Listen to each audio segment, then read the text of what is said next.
Friends, welcome to this episode of our conversation. Today, I will continue with our experience in Ndolo Military Prison.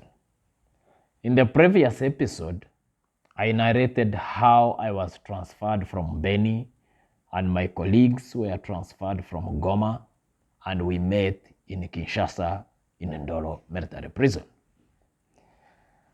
Some days after our arrival in Ndolo Military Prison, the ambassador, Major Chenobe, paid us a visit.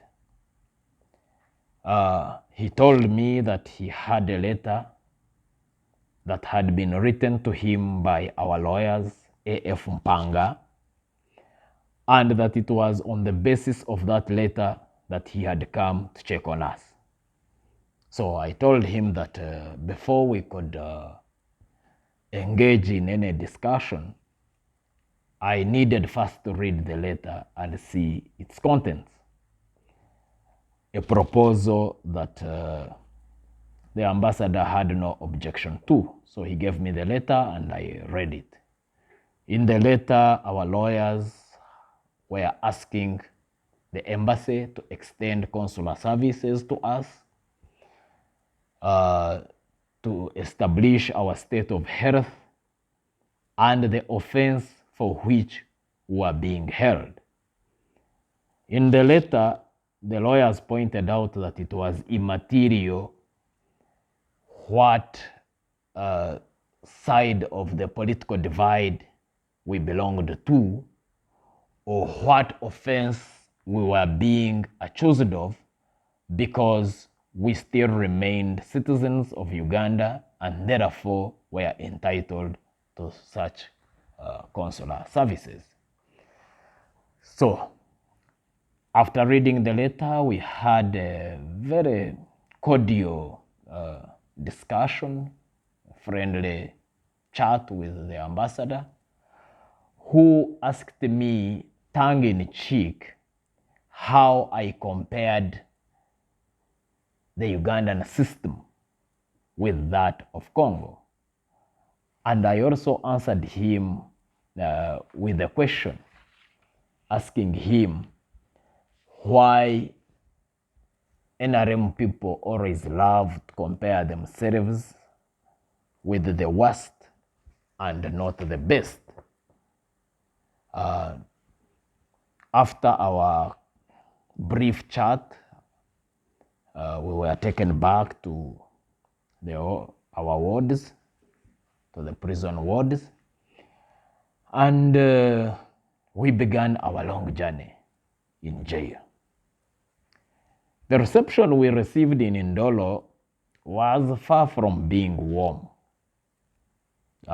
First, we were brought with people that were said to have killed Colonel Mamadou Ndala, who was the commander of the commandos, the commando unit of FARDC, the National Army. He had been killed in an ambush in Beni. So because we were brought with some of the people that were alleged to have committed the offense, so we were all, bound up together and accused of having killed him.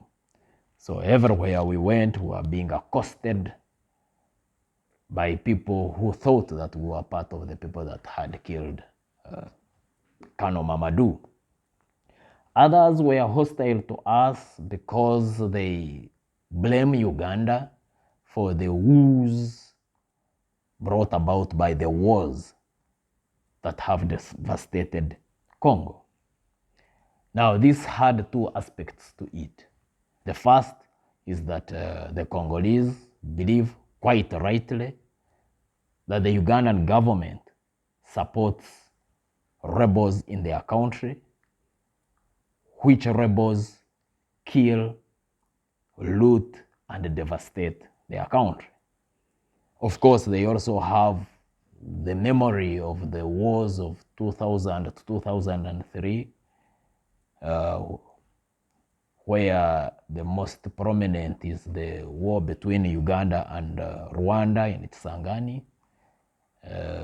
That also left a bitter taste in their mouth. And thirdly, there is also the question of ADF. So they also feel that the crimes of ADF should be, blamed on every Ugandan. Whether you belong to ADF or you don't is immaterial to them. You are a Ugandan, and they know that these Ugandans came to disturb the peace of their country. So because of all that, we really had quite a tough time. But as time went on, then they came to understand that actually we were not what they thought that we were. They came to realize that we are opposition. And many eventually warmed up to us and became our friends. And it is through that friendship that we managed to forge with many of these Congolese prisoners that we managed to pull through. One of the major positive things that we managed to get as a result of the friendship that we made was to have ways of communicating with our families. They gave us channels of communication. And for the first time, I think it was like after 2 months of our arrest, we managed to contact our families and our comrades back at home to inform them where we were and in what condition we were. And above all, we established a mechanism of how we would get help, which helped to sustain us in the hell that Ndolo was.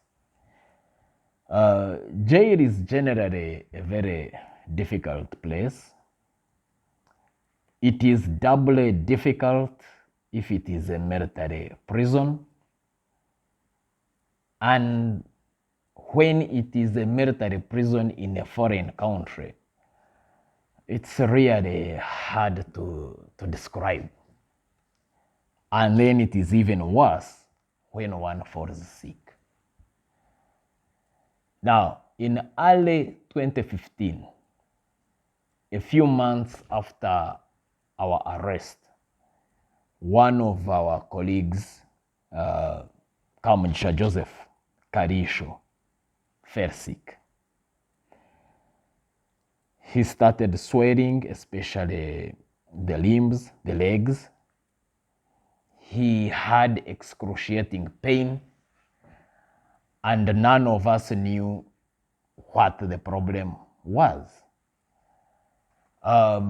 People came up with all kinds of explanations of what the problem was and the cure.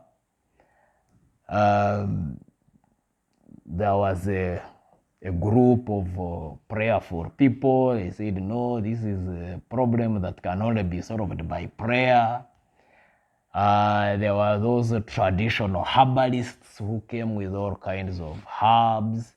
Others came with some special kind of soil, red soil, which they smeared him and said that would take care of the problem. But of course, the problem didn't go away. He was in pain. He would always faint. We had to carry him to the toilets and also to bathe him, literally. So I insisted that he goes to the dispensary, and him being a prayerful person, he was more into the prayers and seemed somehow reluctant to go to the dispensary. Of course, we also knew that the dispensary was really of little help. They didn't have medicine. But upon my insistence, he accepted to go. And when he went to the dispensary, like we knew, they did their tests. And they also actually didn't help us much because they didn't tell us exactly what the problem was. At first, the doctor said that Karisho was suffering from hepatitis, which sent us, into panic mode. Later, he said he had a heart problem. And then finally, he told us that we get $100 so that he could get him blood. 2 liters of blood, 2 pints of blood. So we had to contact Kampala through the channels that we had established. But fortunately, we also had some money that we had kept from the previous help that we had received from our comrades. So we paid $50 so that he gets 1 liter and give it to him. And then when the other amount comes, then we would clear. So the man got the money, he got $50 and just kept quiet. So there was a colonel, he was also a prisoner, a colonel of the National Army in Congo, who had become our friend, our close friend. So he walked up to this doctor and told him in no uncertain terms that if anything happened to Joseph, then he would really have to take responsibility because he had taken money from us, which was which was illegal in the first place because blood is free. And having taken our money, he still did not see any urgent need to help us because Karisho's situation was deteriorating and we were beginning to fear for the worst. So, thanks to his intervention, on that very day when he was warned, when he was given a stern warning, blood was available. So they did a transfusion, they gave him 1 liter. And by that time, we had already gotten the money, so we also paid for the 2nd liter, which never appeared. And thankfully, I think God was on our side. After receiving that 1 liter of blood, Joseph was up and running. And we never went out to ask for the 2nd liter because even getting the first had been a problem. So that was really a very big test to us. It was very tough, but God really came in to help us. And fortunately, since that time, none of us fell sick again with any serious illness. Yeah, would get malaria and those other minor illnesses that we managed to